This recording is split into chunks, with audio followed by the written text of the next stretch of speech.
Seigneur. Asante Yesu.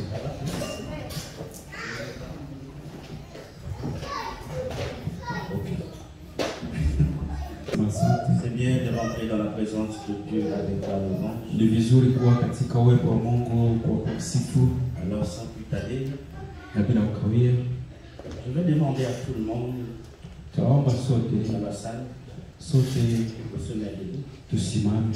Avant de passer notre pasteur. Tutasimama mbele ya kumpokea pour la prédication. mtumishi wetu kwa ajili ya mahubiri. Je vais vous demander accompagne-moi dans la prière. Taomba tusindikize kwa maombi. Je demande à Dieu de le bénir, tukimwomba Mungu ambariki, de le sanctifier, amtakase, faire en sorte que la parole qui vient de lui ili maneno itakayotoka kwake soit inspirée par le Saint-Esprit. iwe imetoka kwa Roho Mtakatifu. Seigneur éternel, Baba Mungu mwenye nguvu na uwezo, mon Dieu, tunamwomba mbele zako mon Seigneur, yule ulioandaa merci pour la vie ya maisha yetu de tes serviteurs, Seigneur. Acha Bwana, Merci atakayetulisha pour la connaissance maneno tutakayosikia tu l'as donné. Merci Seigneur pour la sagesse que tu l'as donnée. Père, je te demande dans le nom puissant de Jésus-Christ de le sanctifier, de le bénir, faire en sorte, Seigneur, que tous les ennemis de la parole de Dieu soient attachés en ce moment, déracinés dans le nom puissant de Jésus. Et toute la parole qui nous porte une édification pour notre âme. Dans le nom puissant de Jésus-Christ, nous te demandons ceci, Seigneur. Sans plus tarder, nous allons applaudir notre pasteur parce que tutamkaribisha mtumishi kwa makofi parce que c'est un serviteur de Dieu. Amen, amen, amen. Amen.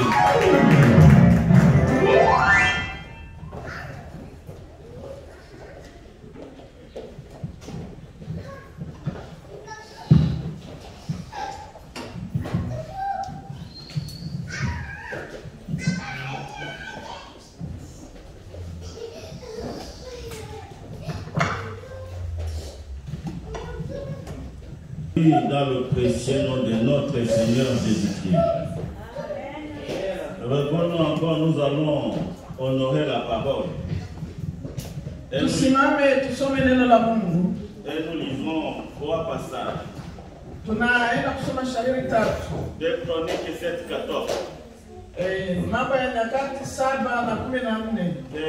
l'autre nous lit 2 Corinthiens 10. 3 à 5.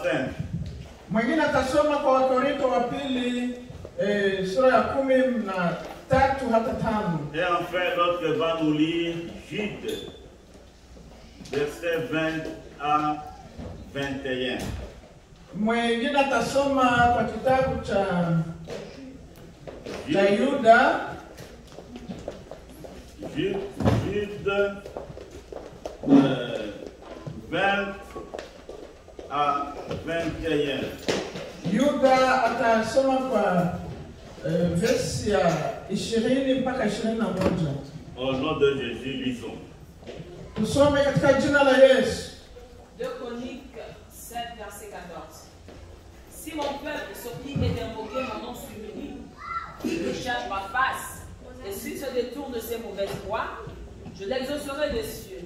Je lui pardonnerai son péché et je guérirai son pays. Amen. Amen, amen, amen. 2 Corinthiens 10, verset 3 à 5. Wakorintho wa kwanza, Wakorintho wa pili 10 na versi ya verset 3 à 5. 3 mpaka 5. Si nous marchons dans la chair, nous ne combattons pas selon la chair. Car les armes avec lesquelles nous combattons ne sont pas charnelles, mais elles sont puissantes par la vertu de Dieu pour renverser les forteresses. Nous renversons les raisonnements et toute hauteur qui s'élève contre la connaissance de Dieu, et nous amenons toute pensée captive à l'obéissance à Christ. Amen. Amen. Jude 1, 21 à 22. Yuda 1:20 mpaka 21. Jude 21-22. Conservez-vous dans l'amour de Dieu, en attendant la miséricorde de notre Seigneur Jésus-Christ pour la vie éternelle. 22. Non, un instant. 20 à 21. 20 nous dit ceci. Mais vous, bien-aimés, vous édifiant vous-même sur votre très sainte foi, priant par le Saint-Esprit. Conservez-vous dans l'amour de Dieu, en attendant la miséricorde de notre Seigneur Jésus-Christ pour la vie éternelle, parole du Seigneur. Amen. Bien-aimés dans le Seigneur, Ndugu katika Kristo, je voudrais aujourd'hui finir la 4e condition pour entrer dans le réveil. nataka kumalizana na ile sharti ya ine ya kutusaidia kuingia katika uamsho, Qui est intitulé « Se détourner des mauvaises voies ». ile ambayo kiini chake ni kuachana na njia mbaya. C'est le 4e message que je viens de prêcher, que je vais prêcher aujourd'hui sur cette condition. Na hiyo ni somo langu la ina ambalo ninasoma kuhusu hiyo sharti. La fois passée, nous avons dit que se détourner de ces mauvaises voies, c'est être comme Jésus en pensée, être comme Jésus en parole et être comme Jésus en action.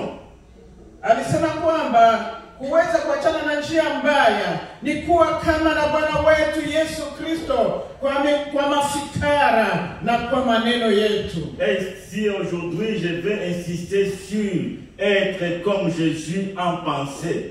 Na hapa atasisitiza kwa lile linalosema ya kwamba tuwe kama na Yesu tunapofikiri. Bien-aimé, quand on quitte le royaume des ténèbres à celui de la lumière, on est engagé dans un combat que j'appelle souvent le combat chrétien ou combat spirituel ou combat de la foi. Ndugu zangu, tunapoachana na njia mbaya za giza, yaani tunakuwa tumeingilia katika hali ya vita vya roho au vita vya Mkristo. Bien-aimé, si on pense vrai, on vivra d'une manière juste.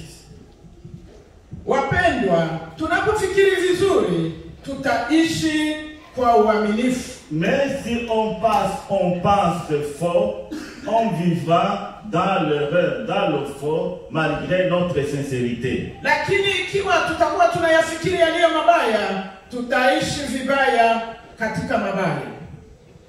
Comme je viens de le dire, Kama hivi natoka kutamka, être comme Jésus en pensée, nous entraîne dans un véritable combat. kufikiri kama na Bwana Yesu vinatuingiza katika vita. Et ce combat loge dans notre intelligence. Na hiyo vita inaishi katika akili zetu. Ça loge d'abord dans notre intelligence avant de gagner d'autres zones de notre être. Inaishi kabisa katika akili zetu mbele ya kuingia katika utu wengine wetu. Alors le combat spirituel Vita ya kiroho ou le combat chrétien au vita ya Mkristo ou le combat de la foi, au vita ya imani c'est le combat des pensées. ni ile vita ambayo inatokana na mafikara. La pensée, Mafikara, ce que tu penses. yale ambayo nafikiri, Ce que tu penses, yale ambayo uko na yafikiri, c'est ça que je dois toujours contrôler. Ni hiyo ambayo inanibidi kila mara kuchunguza au kuchunga. Contrôler mes pensées. Kuweza kuchunga vizuri mafikara yangu. Cela est très important. Hiyo iko na maana mingi sana. Pour pouvoir mener et gagner le combat chrétien. Na hiyo itatusaidia kuweza kushinda ile vita ya Mkristo. C'est la pensée qui précède l'action. Mtu mbele ya kutenda anafikiri kwanza. Nos pensées révèlent ce que nous sommes. Mafikara yetu inaonyesha jinsi tulivyo. Et ce que nous sommes en train de devenir. Na ile jinsi tulivyo inaonyesha jinsi tunaendelea. Le cœur de l'homme est le lieu où les pensées s'affrontent, à savoir les pensées d'origine divine, les pensées d'origine humaine et les pensées d'origine diabolique. Katika nafsi yetu ni hapo kunalala mawazo yote yakiwa yametokana na Mungu na hata yakiwa yametokana na sisi wenyewe ama yametokana na kishetani. Toutes nos actions sont inspirées et causées par nos pensées. Mambo yetu yote yanatiwa mkazo na mafikara. Même nos émotions passent pas après les pensées. Hata na yale zile tamaa zetu zinapitia kwa mawazo. Les bonnes pensées poussent à faire le bien. Ile mawazo mazuri yanasukumia kufanya mazuri. Et les mauvaises pensées poussent à faire le mal. Na ile mawazo machafu yanasukumia kufanya mabaya. Les bonnes pensées nous poussent à faire le bien. Mafikara mazuri yanatusukumia kutenda mema. Bien-aimés dans le Seigneur. Wapendwa katika Kristo. Les bonnes pensées, où peut-on les trouver? Yale mafikara mazuri tuyapate wapi? Que chacun entre en lui-même maintenant. Kila mtu aingie ndani mwake sasa. Examiner le contenu de ses pensées dès le matin jusqu'au soir. Aweze kufikiria na kuchunguza tangu asubuhi mpaka jioni, aone amewaza nini. Souvent nos pensées nous éloignent de Dieu. Mafikara yetu wakati nyingi yanatutenga na Mungu. Nous pensons mal. Tunafikiri vibaya. Nous pensons aux choses impures. Tunafikiria mambo machafu. Nous pensons souvent à faire du mal. Tunafikiria kutenda mabaya. À parler mal ou à ternir la réputation de notre prochain. Kusema vibaya yule rafiki au ndugu yako. Ce n'est pas vraiment facile. Sio rahisi. Contrôlons nos pensées. Ni vizuri tuweze kuchunga yale mafikara yetu. S'il est vrai que les pensées stimulent les sentiments et influencent la volonté, kama kweli mawazo yanatia changamoto influence la volonté, na inaweza kutia changamoto ile yale tunayotaka. Il est aussi vrai que la volonté doit maîtriser nos pensées. Ndiyo maana yale tunayohitaji ni wajibu wetu yaweze kuchunga mawazo yetu. Bien-aimés dans le Seigneur, Jamani katika Kristo, Dieu nous a équipés. Mungu aliweza kutupa vitu vingi. Il nous a donné tout ce qui est nécessaire. Alitupa vilivyokuwa na mafaa vyote. Pour lutter pour notre perfection, notre sanctification. Alitaka tuweze kupigana kusudi ya utakatifu wetu. Il y a la volonté. Tunataka hiyo. Nous avons les pensées. Tunakuwa na mafikara. En fait, c'est bien la volonté, notre volonté, qui devrait maîtriser nos pensées. Matakwa yetu ndiyo yaliweza kuchunga vizuri mafikara yetu. Mais quel est l'état de notre volonté? Sasa kutaka kwetu ni nini? Est-ce que avons-nous toujours la bonne volonté? Je, tunakuwa na matakwa mazuri, la bonne volonté. matakwa mazuri. Nous avons toujours besoin de la bonne volonté. Ni wajibu wetu kuwa na matakwa mazuri, Avec que nous puissions mener un beau combat de la foi. kusudi tuweze kupigana vita vizuri vya La kiroho. bonne volonté nous manque souvent. Tunakosa mapashwa mazuri. Écoutez-moi bien ce soir. Sikia vizuri jioni ya leo. Est-ce que chacun s'examine Je, kila mtu anajioji pour voir si vraiment la bonne volonté loge en lui? kusudi aone ya kwamba mapashwa mazuri yanakaa ndani La bonne mwake, volonté de faire le bien. ile mapashwa mazuri ya kufanya mazuri, La bonne volonté de servir Dieu en esprit et en vérité. ile mapashwa mazuri ya kutumikia Mungu katika roho na La kweli, bonne volonté de marcher d'une manière qui donne l'évangile. ile mapashwa mazuri ya kutembea kama ipaswayo La bonne Injili, volonté de marcher d'une manière qui dit Seigneur. mapashwa ambayo itatubidi kutembea kama ilivyo na Bwana, La bonne volonté qui nous aide à marcher d'une manière digne de Dieu. ile ambayo inatusukumia kutembea kama Mungu anavyotaka. Esaïe nous dit, Isaya akasema chapitre 1, verset 19.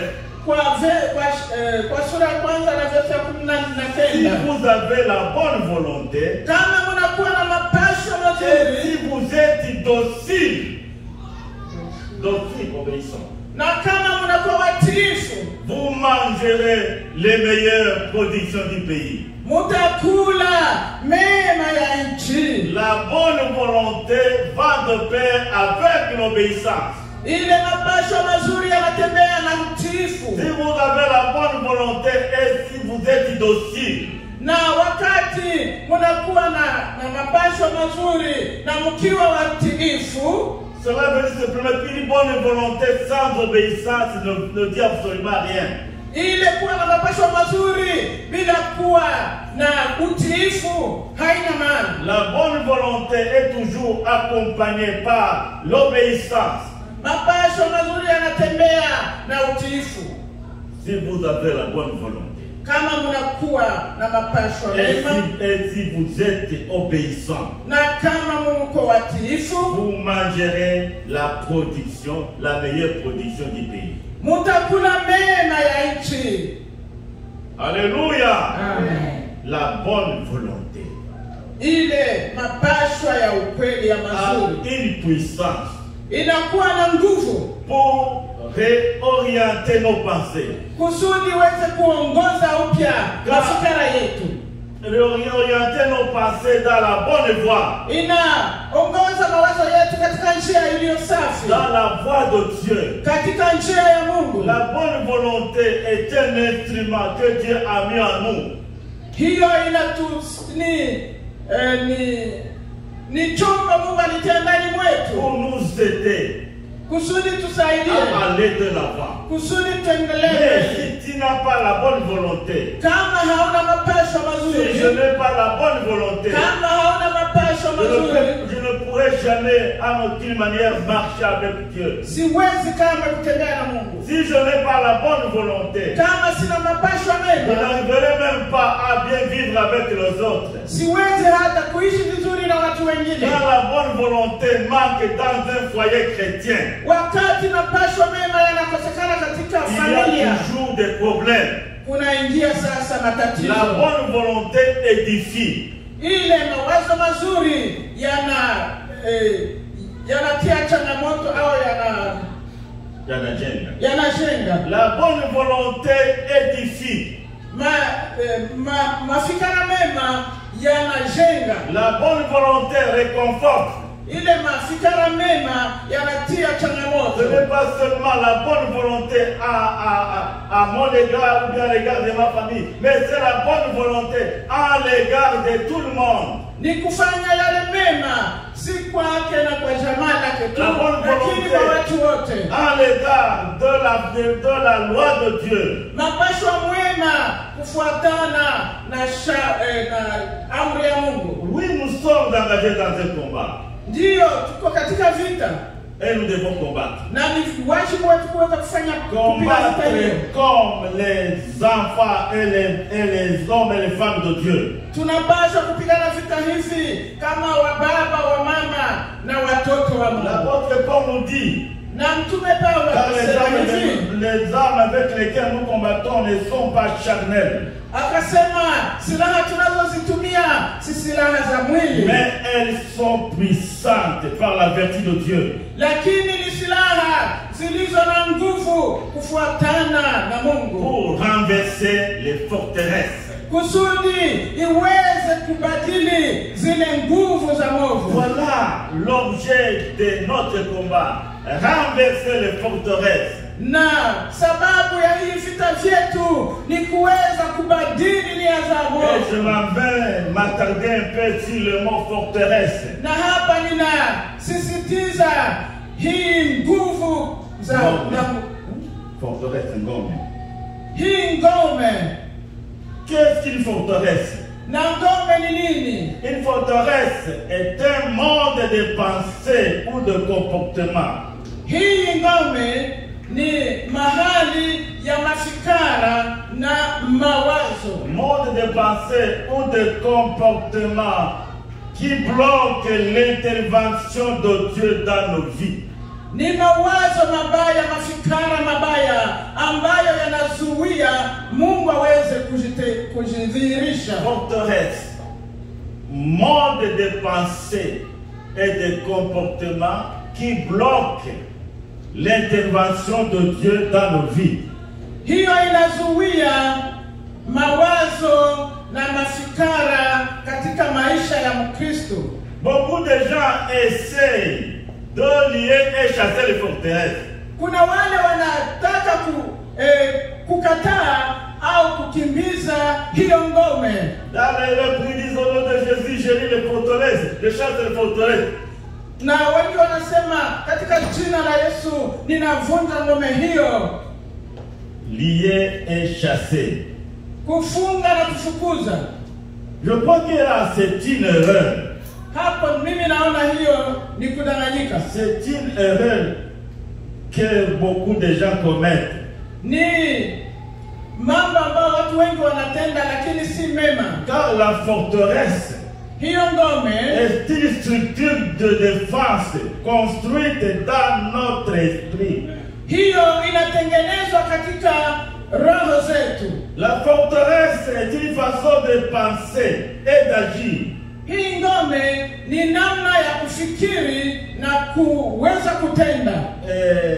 De penser et d'agir d'une manière contraire à la vérité de la parole de Dieu. Ni kuwaza na kutenda kinyume ya mapenzi ya Mungu. Et ce sont ces forteresses qui ouvrent la porte à Satan en lui et lui permet d'exercer de l'influence sur nos vies. Na ngome hiyo ndiyo inatuma shetani anaingia na kutenda mabaya katika maisha yetu. Exemple de forteresse. Hata niwape mfano wa ngome hili.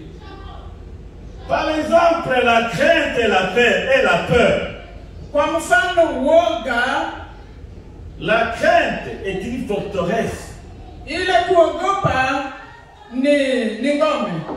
Un chrétien qui a toujours peur Mkristo ambaye anatawaliwa na woga peut courir le risque anaweza kukutanana na mambo mabaya, de ne pas vraiment accomplir sa mission. Anaweza kutokuyatenda yale amepaswa kutenda. Comme nous dit l'apôtre de Dieu dans 2 Timothée 1:7.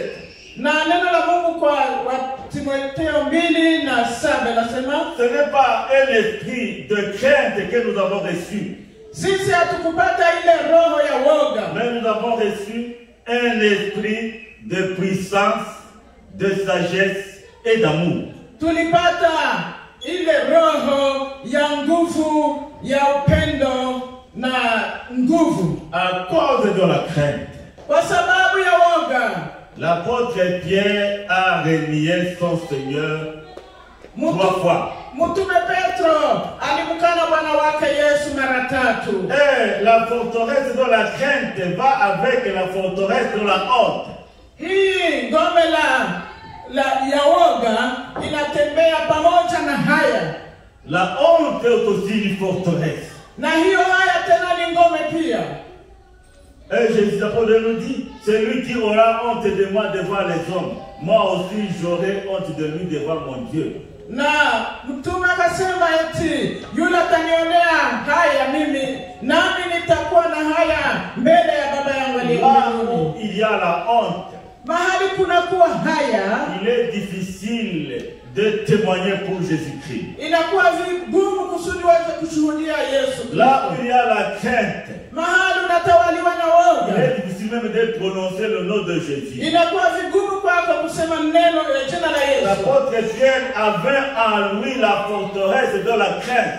Huyu mtume Paulo alikuwa na hii ngome ya woga, Qui l'a poussé à renier son sauveur. na ndiyo maana Petro aliweza kukana Bwana wake. Notre forteresse, c'est l'orgueil.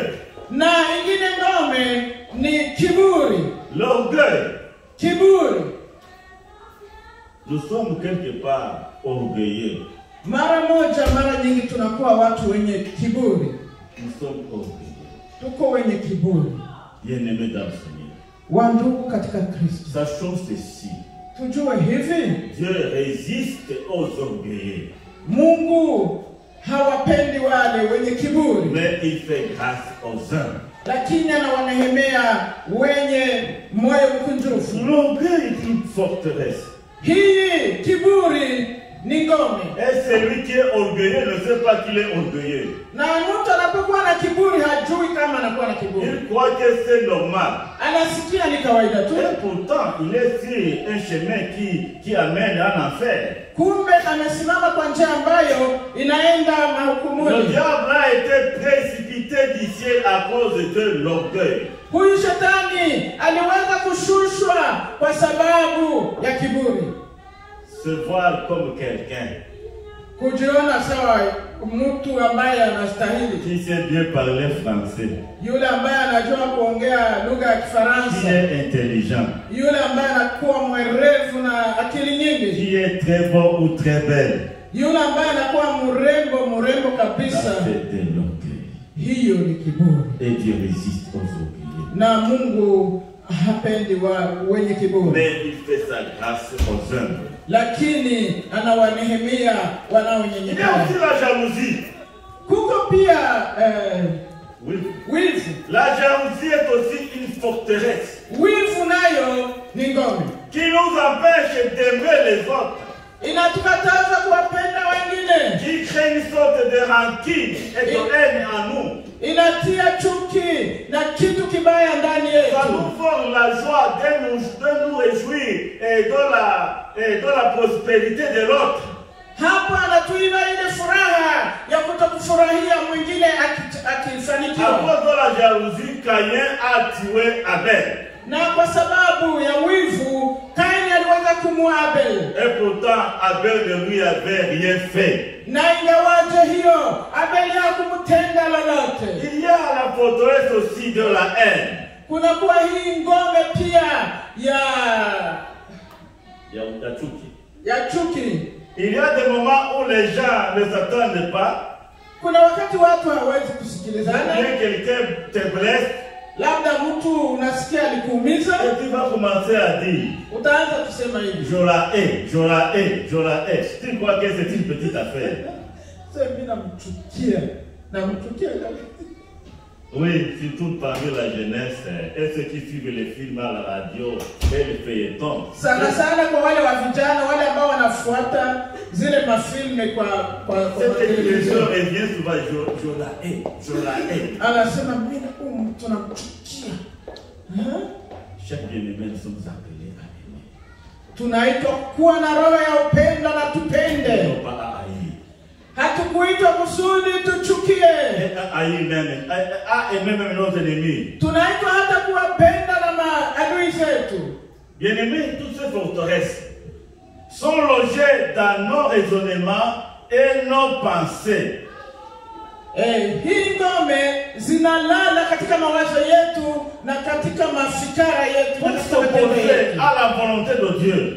Na hii inaenda kinyume ya mapenzi ya Mungu. Afin de constituer des obstacles contre la destinée que Dieu a prévue pour nous. Na hii inaenda kutupia kizuizo kwa ile mahali Mungu alitutungia. Notre destinée est céleste. Ile mahali yetu ya inayokwenda kuwa ni ya uungu. Nous sommes entrés d'aller dans le royaume de Dieu. Tunaingia katika ufalme wa Mungu, mais avec toutes ces forteresses, lakini tukiwa na hizi ngome et d'autres zote que je n'ai pas citées, na zingine ambazo mchungaji nous ne pouvons hakutaja, pas vraiment arriver à nous saisir de notre destinée. hatuwezi kufikiria mahali petu pa mbingu. Trois origines des forteresses. Kuna kuwa mambo matatu ambayo yanaleta hii ngome. D'abord le monde. Dunia kwanza. Le monde renferme tout un système de pensée et de désirs qui ont modélé notre vie depuis notre enfance. Kwa dunia tunakutanana na mafikara na mambo mabaya ambayo yanafungamana kusudi yatuzuie. Nous sommes dans un système mauvais. Tuko katika système mbaya. Le système du monde est diabolique. Hiyo système ya dunia hii ambayo ni ya shetani. Et c'est ce système qui nous modèle, qui nous modèle. Na hiyo système modèle nos pensées. Inakamata inacheua mafikara yetu. Et notre vie depuis notre enfance. Na maisha yetu tangu utoto wetu. Souvent ici on dit que nous sommes dans le système. Na mara nyingi tunasema tunakuwa katika système. Mais nous sommes dans un mauvais système. Lakini tunakuwa katika système mbaya. Un mauvais système. Système mbaya. C'est là où le diable nous embrigade. Ni pale ndo shetani anatufunga. Dans un système de pensée hostile à Dieu.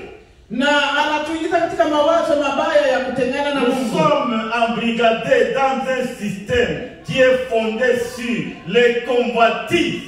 Na hiyo anatufungia kwa hiyo system ambayo inafungana na tamaa. Les convoitises de la chair.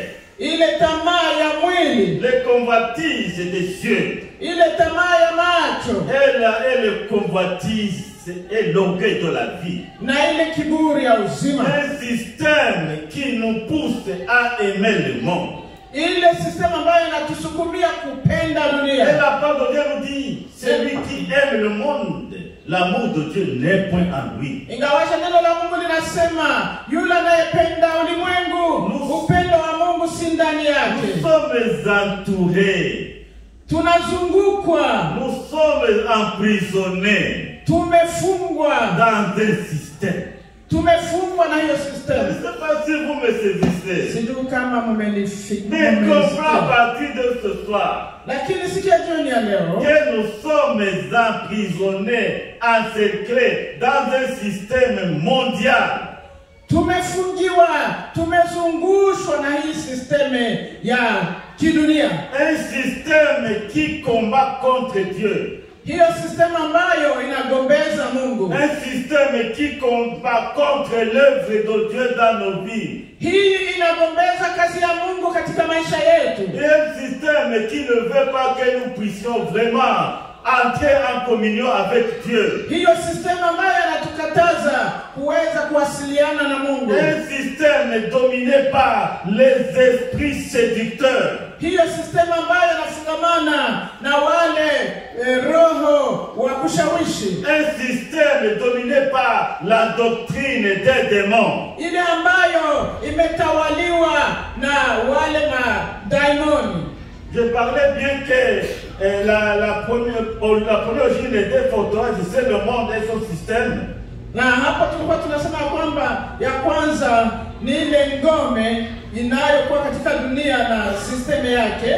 Deuxième origine, ce sont nos expériences. Mahali ya pili ni yale ambayo tunakutanana nayo. Les choses que nous avons vécues. Mambo ambayo tuliishi nayo. Les conclusions que nous avons tirées. Ile umwali ambayo tumeufikiria. Et qui ont contribué à construire en nous des forteresses. Na hiyo ilienda na jenga ndani mwetu ngome. Je dis bien les expériences. Na alisema yale mambo ya kawaida ambayo tulishikilia, les conclusions que nous avons tirées, ile umwali ambayo tuliweza kuamua et nayo, surtout les conclusions des fois irréversibles, ile umwali ambayo hatukuweza kufikiri kwayo, ont contribué à construire des forteresses. hiyo ndio inajenga ngome ndani yetu. Je vous donne un simple exemple. Acha niwape mfano kidogo. Quelqu'un te blesse. Mtu anakuumiza kabisa. Tu vas sentir vraiment la douleur. Utasikia umeumia. Et puis tu vas dire, na utasema, je ne lui pardonnerai jamais. Huyu mtu sitamsamehe kamwe. Je ne lui pardonnerai jamais. Siwezi kumsamehe. Souvent ça nous arrive. Hiyo inatufikia mara nyingi. Nous déclarons, je ne pardonnerai jamais cet homme ou cette femme. Unasema huyu mwanaume yale amenitenda siwezi kama kumsamehe. Cela est lié à l'expérience. Na hiyo inafungamana na yale ambayo nakutana nayo. Une mauvaise expérience que nous avons vécue. Ile mambo mabaya ambayo nakutana nayo. Qui nous a poussé à faire des conclusions. Hiyo ikatuma nafanya hiyo umwali. Et cette conclusion que nous avons tirée a constitué pour nous une forteresse. Na hiyo umwali ilituma tunagongana na ngome. Une prison qui ne peut pas nous permettre d'aller de l'avant. Hii haiwezi tuma tunaenda mbele. Une prison qui ne peut plus nous permettre d'avoir une communion avec Dieu. Hii kifungo ambayo inaweza kutuma hatutakuwa na uhusiano na Mungu. Dieu nous dit, neno la Mungu linasema hivi, pardonnez. Samehe. Pardonnez. Samehe. Si nous ne pardonnons pas, Dieu ne nous pardonnera jamais. Kama usamehe, Mungu na wewe hatakusamehe. Troisième origine des forteresses, ce sont les faux enseignements. Na ingine ya tatu ya ngome ni ile mafundisho ya uongo. Les faux enseignements nous détournent de la vérité. Mafundisho ya uongo yanatupeleka mbali na ukweli. Et nous empêchent de grandir spirituellement. Na hiyo inatuma hatutakomaa kiroho. En effet, quand les mauvaises pensées ou les mauvais enseignements s'introduisent en nous et s'érigent en forteresse, wakati mawazo mabaya na mafikiri mabaya yanatuingia na inatubeba katika hali ya hiyo ngome, ils ouvrent la voie à d'autres pensées mauvaises.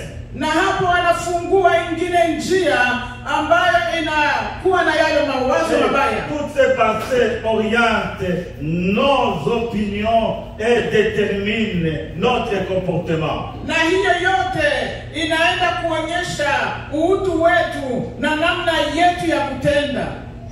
Bien-aimés, nous devons savoir que les attaques de Satan se dirigent premièrement contre notre intelligence. Wapendwa, jueni kwamba hii mafikara mabaya shetani ambaye anatuletea yanatembea na mafikara yetu. Il faudrait que le fil de nos pensées demeure sous l'influence de la parole de Dieu. Ni vizuri mawazo yetu yaweze kufunikwa au kufungwa na neno la Mungu. C'est pourquoi l'apôtre Paul nous dit dans Romains 12 verset 2, ne vous conformez pas au siècle présent, mais soyez transformés par le renouvellement de l'intelligence. Ndio maana neno la Mungu linasema kwa Warumi 12 ya kwamba tuweze kujengwa akili zetu ziweze kushikamana na neno la Mungu. Afin que vous discerniez quelle est la volonté de Dieu qui est bon, juste et parfait. Kusudi tuweze kujua ni nini mapenzi ya Mungu na kujua yaliyo mema na yaliyo ya muhimu. Nous avons tous besoin d'être transformés. Sisi sote tuna haja ya kugeuzwa. Nous avons tous besoin d'être renouvelés. Tuna haja ya kubadilishwa. Le renouvellement de l'intelligence est indispensable. Ile kubadilishwa kwa akili zetu ina maana sana. Sans le renouvellement de l'intelligence, kama akili zetu hazibadilishwi, nous ne pourrons jamais penser comme Jésus. Hatuwezi kweli kufikiri kama Yesu. Nous avons tous besoin d'être transformés. Ni wajibu wetu tuweze kubadilishwa afin de pouvoir discerner quelle est la volonté de Dieu. kusudi tuweze kugundua ni ipi iliyo mapenzi ya La Mungu. volonté de Dieu, bon, juste et parfait. Ni ile mapenzi ya Mungu yaliyo mema, yaliyo ya haki na ya kweli. Amenons nos pensées captives à l'obéissance du Christ. Tukamate yale mawazo yetu ambayo yametekwa kusudi tuweze kumtii Kristo. Détectons les mauvaises pensées et les remplacer par la vérité de la parole de Dieu. Tuweze kugundua yale mawazo mabaya na tuyagomboe na maneno ya Mungu. C'est avec nos pensées bonnes ou mauvaises que nous nourrissons nos âmes et que nous construisons notre caractère. Pamoja na mawazo yetu mazuri au mabaya, ni humo tunalisha nafsi yetu na kuifikisha mahali. Quelqu'un a dit, Mtu mmoja akasema hivi, sème une pensée kupanda wazo et vous récolterez un acte. utapanda mafikara na utavuna matunda au matendo. Si tu sèmes une bonne pensée, Ukipanda wazo mzuri, tu vas récolter un bon acte. utavuna matendo mema. Semer un acte. Ukipanda tunda, Et vous récolterez une habitude. ukipanda tendo, utavuna tabia.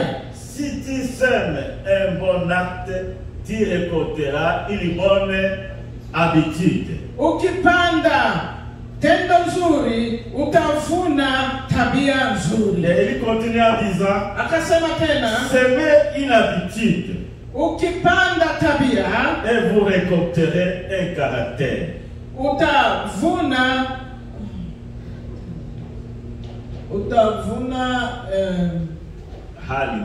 hali nzuri. Tu récolteras un caractère. Utavuna hali nzuri. Et enfin, semer un caractère. Ukipanda hali nzuri, Et vous récolterez une destinée. utavuna mahali pakuwa. Ce que l'homme sème, Yale mwanadamu anapanda il le moissonnera. ni hayo atakayavuna. Si tu sèmes dans la chair, Ukipanda katika mwili, tu moissonneras la corruption. kwa mwili utavuna uharibifu, Mais si tu sèmes dans l'esprit, lakini ukipanda kwa roho, dans l'esprit tu récolteras la vie éternelle. kwa roho utavuna uzima wa milele. Ce que l'homme sème, Yale mwanadamu amepanda il le moissonne. ni hiyo anavuna. Et ça c'est très important. Hiyo ina maana sana. Pour renverser les forteresses Kusudi tuweze kuvunja hii et amener toute pensée captive à l'obéissance du Christ, na kusudi tuwalete wengine waweze kumtii Bwana Yesu nous Kristo, devons faire trois choses. ni vizuri kufanya mambo matatu. Nous devons faire trois choses. Ni vizuri kuyatenda mambo matatu. C'est le passage que nous avons lu dans Jude 20 à 21. Ni ile tulisoma kwa Juda 20 na 21. Pour renverser les forteresses, Kusudi tuweze kugeuza hii ngome. premièrement, nous devons nous édifier dans la parole de Dieu. Cha kwanza ni vizuri kuweza kujitia nguvu katika neno la Mungu. La parole de Dieu qui constitue la base de notre foi. Hii neno la Mungu ndicho chanzo cha imani yetu. Croire à la parole de Dieu et la mettre en pratique. Kukubali neno la Mungu na kuweza kulitimiza. Cette parole va renouveler notre intelligence. Na hili neno litatia changamoto akili zetu. Va nous transformer. Na hili neno litatugeuza. Comme l'apôtre Pierre avait dit à Jésus, Ndiyo maana Petro alimwambia Yesu, ta parole est esprit et vie. akamwambia neno lako ni roho na ni uzima. C'est très important. Ina maana La parole de Dieu est esprit et vie. neno la Mungu ni roho na uzima. Esprit et vie. Roho na uzima. Tu ne peux jamais être baptisé dans le Saint-Esprit si tu n'emmagasines pas, si tu n'investis pas, et si tu ne magasines pas la parole de Dieu dans ton cœur.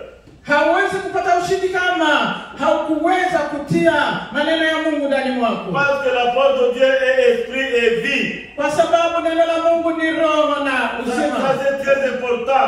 Hiyo ina La maana. parole de Dieu est esprit. Neno la Mungu ni roho. Parce que la parole de Dieu était inspirée par Dieu. Sababu hili neno limepuuziwa na Mungu. La parole de Dieu est aussi vie. Na neno la Mungu ni La uzima. parole de Dieu est vie. Neno la Mungu Parce ni qu'il uzima. donne de la vie éternelle. Sababu ni hili linatoa La uzima parole milele. de Dieu nous libère. Neno la Mungu linatuweka huru. La parole de Dieu nous guérit. Neno la Mungu Parce que linatuponya. la parole de Dieu dit, il envoya sa parole et il est guéri. Kwa sababu neno la Mungu linasema alituma neno lake na wakapona. Comprendre et réaliser la nature et l'efficacité de la parole de Dieu. Ni vizuri kwetu kuweza kujua ukweli na nguvu zinazolala katika neno la Mungu. Là où il y a carence de la parole de Dieu, il y a carence de vie. Wa mahali watu wamepungukiwa neno la Mungu, hapo Nous wamepungukiwa devons nous maisha. nourrir régulièrement de la parole de Ni Dieu. vizuri kuweza kusoma na kutafakari neno la En Mungu, sondant les Écritures, kuweza kuyachunguza nous nous maandiko, imprégnons de la pensée de Dieu. kuweza kutumia mawazo ya Mungu, Et cela change notre façon de vivre. na hiyo inabadili namna yetu ya maisha. Bien-aimés, l'intelligence est la salle de contrôle de l'être humain.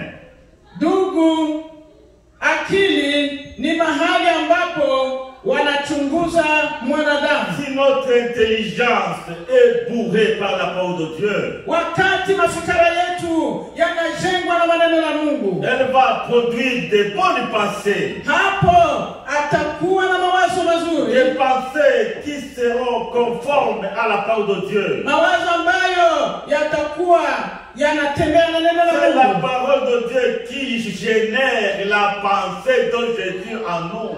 Ni hiyo Qui est génère, qui engendre. C'est la parole de Dieu qui génère. Dans ni neno la notre Mungu intelligence, ambalo linaleta katika mawazo yetu la pensée de Jésus. mawazo kufikiri kama Yesu. Tu ne pourras jamais penser comme Jésus Hawezi waza kama Yesu si tu n'as pas la parole de Dieu en toi. kama hauna neno la Mungu ndani Ne yako. négligeons pas à lire et étudier la parole de Dieu. Tusidharau kusoma na kutafakari maneno ya Mungu. Retenons les passages bibliques. Tuwe tunayashika maneno ya Biblia. C'est par la parole de Dieu que Jésus a pu vaincre le diable. Ni kutumia neno la Mungu ndipo Yesu alikuwa mshindi. En lui disant, il est écrit, il est écrit. Alikuwa akisema imeandikwa, imeandikwa. Aujourd'hui, très peu de chrétiens peuvent dire, il est écrit. Leo Wakristo wachache wanaweza kusema imeandikwa. Beaucoup de chrétiens ne savent pas ce qui est écrit dans la parole. Kwa sababu hawajui yale ambayo yanaandikwa kwa Et Biblia. c'est ça le déficit du christianisme. Na hiyo ndio ubovu wa Ukristo wa leo. Et c'est ça que le diable fait pour nous maintenir dans la médiocrité. Na hiyo ndio shetani anatumia kusudi atuchunge kama wale wasiojua. Étudions-nous dans la parole de Dieu, Tuingie katika kusoma neno la Mungu. qui est la base de notre foi. Ni hii msingi wa imani yetu. Deuxième chose, Na cha pili, pour pouvoir renverser les forteresses, kusudi tuweze kuyabadili hiyo ngome ya shetani, c'est prier par le Saint-Esprit. ni kuomba katika roho. Prier par le Saint-Esprit. Kuomba tukiwa katika roho. C'est une prière inspirée par l'Esprit de Dieu. Hiyo ni maombi ambayo inapuuziwa na Roho Un Mtakatifu wa Mungu. esprit et une prière qui émane d'un cœur sincère, Ni maombi ambayo yanatokana na roho iliyokamilifu, qui est un cœur sincère en diapason avec l'Esprit de Dieu. ile ambayo inatembea kinaganaga na roho ya Mungu. C'est par l'Esprit que nous devons nous engager dans le combat spirituel. Tukiwa na roho ndipo tutakuwa na nguvu katika hii vita ya kiroho. Afin de voir Dieu à l'œuvre dans notre vie et dans notre entourage. Kusudi tumuone Mungu katika maisha yetu na katika wale wanaotuzunguka. Et troisièmement, pour renverser les forteresses. Na cha tatu, kusudi tuweze kubomoa hizi ngome, nous devons nous maintenir dans l'amour de Dieu. Tunapaswa kudumu katika upendo wa Mungu. Nous devons aimer Dieu. Tunapaswa kumpenda Mungu de tout notre cœur, kumpenda na roho yetu yote, de toutes nos forces, na nguvu zetu zote, de toutes nos pensées. na mafikira yetu Parce que yote, Dieu est amour. kwa maana Mungu mwenyewe ni mwenye Et upendo, celui qui n'aime pas n'a pas connu Dieu. na yule ambaye hana upendo hakumjua Mungu. Jacques 4:6 nous dit. Jacques 4:6 nous dit. Yakobo 4:6 nasema hivi, soumettez-vous à Dieu. Tuweze kunyenyekea chini ya Mungu. Et résistez au diable. Na tuweze kumpinga Il shetani. fuira loin de vous. Na yeye atatukimbia. Comment faire pour nous maintenir Na tufanyeje kwa dans kuweza l'amour de Dieu? kusudi tudumu katika upendo wa Mungu? Nous devons demeurer en Christ. Ni vizuri kuishi katika Kristo. Demeurons en Christ Tudumu katika Kristo et dans sa parole. na katika neno lake. Chers bien-aimés, Wapendwa, que Dieu nous aide. Mungu atuwezeshe. Qui peut me résumer en peu de mots ce que nous venons de dire? Nani anaweza kutuambia kwa machache yale mchungaji anatoka kusema? Comme Jésus. Kufikiri kama na Yesu. Souvent, moi, j'aime souvent me savoir si ce que j'ai dit a été bien saisi par mon auditoire. Mimi napendaka nijue kweli kweli kama watu walielewa yale Est-ce que vous m'avez bien suivi? Je, mlinifuata kwa makini? Se détourner des mauvaises voies, c'est être comme Jésus en pensée. Kuweza kuachana na njia mbaya kaka ni kuwa kama Yesu katika mafikara yetu. Alors je voudrais que quelqu'un puisse me dire très succinctement ce que nous venons d'étudier dans cette parole. Napenda mtu mmoja aje aweze kutupatia umwali au maneno machache kwa yale anatoka kusema. Nous nous sommes inspirés de 3 passages. Tuliweza kusoma shairi 3. De Chroniques 7:14. Tulisoma kwa Mambo ya Nyakati 7:14. 2 Corinthiens 10:3-5. Wakorintho wa pili 10:3-5. Et Jude, na Yuda verset 20 à 21. 20 na 21. Nani amepata afike mbele jamani? Karibu. Oh, hawata kusikia. Nous avons parlé de nous détourner des mauvaises voies. Kuweza kuachana na njia mbaya. Et le pasteur a beaucoup insisté sur les forteresses. Na mchungaji akasisitiza juu ya ngome. Et les forteresses se construisent dans nos pensées. Na hizo ngome zinajengwa na mawazo yetu. Et parmi les exemples de forteresses, nous avons, et le pasteur a cité la haine, la jalousie, la crainte et beaucoup d'autres exemples qu'il a donnés. Na hapo kwa kuweza kukamilisha hizo ngome alisema juu ya wivu, akasema juu ya hasira na mambo mengineyo.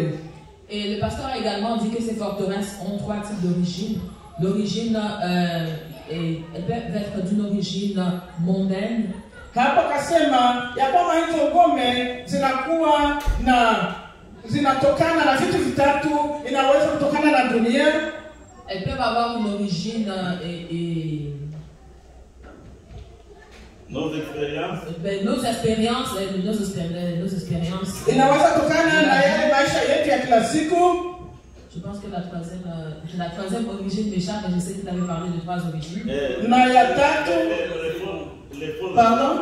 Et les faux enseignements. Na ile mafundisho ya uongo. Congratulations. Et enfin, il a parlé de 3 façons de renverser des forteresses. Na akatuambia namna tatu za kuweza kuharibu zile ngome za shetani. La première façon est la parole de Dieu. Na lililo la mwanzo ni neno la Mungu. L'écoute, la méditation de la parole de Dieu. Kusoma na kutafakari neno la Mungu. La deuxième chose, aidez-moi encore, j'ai une mémoire de la prière par le Saint-Esprit. Na la pili ni kuomba katika roho. Et la dernière chose, c'est de vivre dans l'amour. Na la tatu tuishi katika upendo. Se maintenir dans l'amour de Dieu. Kuishi katika pendo la Mungu. Et il y a une pensée intéressante qu'il a mentionnée lorsqu'il parlait de nos pensées. Il a parlé du fait que lorsque nous semons une pensée, nisema wazo moja, akasema hivi, wakati tunapanda fikara, nous récoltons des actions, tunavuna matendo, et lorsque nous semons des actions, na wakati tunapanda matendo, nous récoltons une habitude, tunavuna tabia, et lorsque nous récoltons une habitude, na wakati tunavuna tabia, lorsque nous semons une habitude plutôt, wakati tunapanda tabia, nous récoltons un caractère. Tunavuna namna yetu ya kuishi. Et en semant un caractère, na wakati tunapanda jinsi tulivyo, nous récoltons notre destinée. Tunavuna mahali petu tutapoelekea. Amen, amen. Pour ainsi dire que en partant d'une bonne santé, d'une bonne pensée, inataka kusema tukiwa na mafikara mazuri, nous avons l'assurance de bâtir une bonne destinée. Ndani tunaweza kujenga mahali petu pazuri. Amen. Amen. Amen. Amen. Mungu akubariki sana, diaconesse. C'est ça, être dans l'église. Hii ndio kuwa Si tu viens à kanisani. l'église et tu suis le prédicateur, Unafika kanisani, tu unafuata avec mhubiri, l'essentiel de l'enseignement. unafuata mhubiri kwa makini, unarudi na yale ya Je suis sûr muhimu. que Frère aussi peut prêcher son message. Naona fulani anaweza kuhubiri hilo neno. Voilà que Dieu te Amen. bénisse. Mungu akubariki diaconesse. Nous allons nous lever Tusimame et nous allons prier. na tunaenda kuomba.